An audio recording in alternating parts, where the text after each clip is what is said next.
पुनमकपु दयापति सेंजम तराम नोक्चरे हौजिक पाउ संदोक पिजरे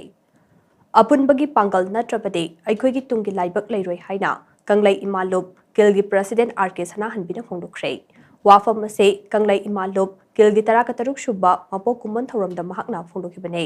मणिपुर प्रेस क्लब के लोकताक हॉल पांगथोकिबा थौरम अदुगा मरी लेनना किलगी प्रेसिडेंट आर.के. सनाहनबिना हाई हौजिक थोकलिबा इरांग असिना मरम ओइरगा लमदम असिदा तंगदु लेताबा लेट्रे इरांग असे चाही अहुम फारकलबा फाउबा लेंगाकना थौसादना लेरिबसे ममा अमा ओइना पेंदे इरांग असिना मरम ओइरगा लांजेनदुना लेरिबसिंग मसा मसागी मयुमदा हंजन हन्नबा लेंगाकना होदबियो मतम अमगे लाइरिक लाइसु हैत्रबा अखोगी इपा इपू अमदे इमासिंग अदुना इरमदम असिगी गमखै काइदनबा इरमदम असे कंदुना लाखिबने अदुबु ngasi लाइरिक लाइसु निंगथिजना हैरबा मियोय कया लेरबा मतम असिदा इरमदम असिगिदमक करी अमता तौबा ngamdana लेरिबा असे करिगिनो मसी mama ओइबिसिंगना पेंदे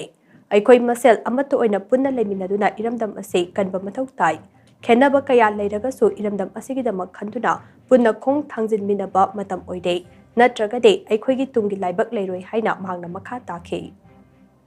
चाइचु लाइचु हैरबा ngak achida karigumbi amata ngamdana leiba haibase mama moina khoi penjade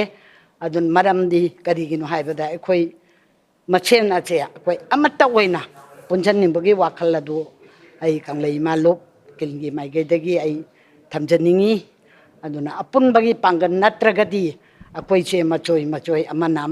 ama tawra pataragadi irandai kanglei pa che lokhi batabani aduna maram oide harega aigi magi migi haiba khudim leiragasu leibak ki oiba ichu sidadi iramdam kang leibak kannabai damakta akhoi punna leminare harega khongpam chetna nungsi chanana amato oina wakal thadaminaraga